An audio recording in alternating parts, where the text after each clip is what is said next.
Center Island sa may danim sa Briones sa Mandaue City. Hawanan aron mapun-an og lane ang maungdan.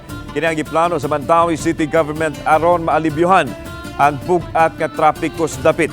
Gipahibaon ni Mayor Jonas Cortez si Governor Gwen Garcia kabahin sa mga plano sa tigom dito sa Kapitolyo uban sa taga DPWH. Gitinguha ang paghimo og adjustment sa mga lane markers sa maong dapit aron maka-akomodar og mas daghang lane og mga sakinan. May usa pa ka taytayan diha sa Butuanon nga buot i-maximize sa dagan sa trapiko.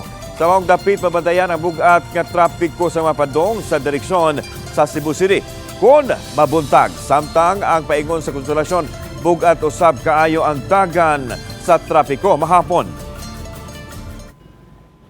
Million Islands to pave the way for the amendment of the lanes. Okay, underutilized ang katong usa ka bridge, the right one going to the north.